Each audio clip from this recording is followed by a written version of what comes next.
ఒక చిన్న గ్రామంలో రాము అనే బాలుడు అతని తండ్రి వసంతు కలిసి ఉండేవారు. రాము తండ్రి వ్యవసాయం చేసేవాడు. ప్రతిరోజు ఉదయం లేవగానే పొలానికి వెళ్ళి కష్టపడి పనిచేసి ఇంటికి వచ్చేవాడు. రాము మాత్రం చాలా అల్లరి చేసేవాడు. చదువంటే అస్సలు ఆసక్తి చూపేవాడు కాదు. ఒకరోజు రాము పాఠశాలకి వెళ్లకుండా నది దగ్గర కూర్చుని స్నేహితులతో ఆడుకుంటున్నాడు. సాయంత్రం అయ్యాక ఇంటికి వచ్చేసరికి తండ్రి ఇలా అడిగాడు. పాఠశాలకి ఎందుకు వెళ్ళలేదు రాము అని అడిగాడు. రాము తలదించుకుని మౌనంగా నిలబడ్డాడు. వసంతు అతన్ని మందలించలేదు. బదులుగా తన చేతుల్లో చిన్న పట్టుచీర పెట్టాడు. అది చాలా తేలికగా కనిపించినా గంటపాటు పట్టుకునేసరికి రాముకి చెమటలు వచ్చాయి.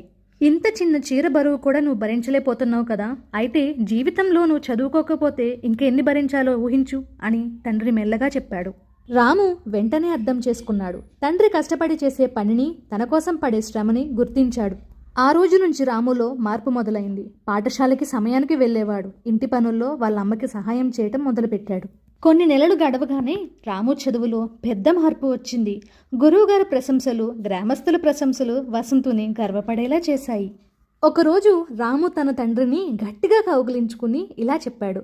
నాన్న, మీకోసం నేను ఇంకా బాగా చదువుకుని అమ్మకి నీకు మంచి పేరు తీసుకొస్తాను నాన్న అని చెప్పాడు. వసంతు కళ్ళల్లో ఆనందపు కన్నీరు. అతనికి తెలుసు తన కొడుకు జీవితంలో మంచి మార్గంలో నడుస్తాడని.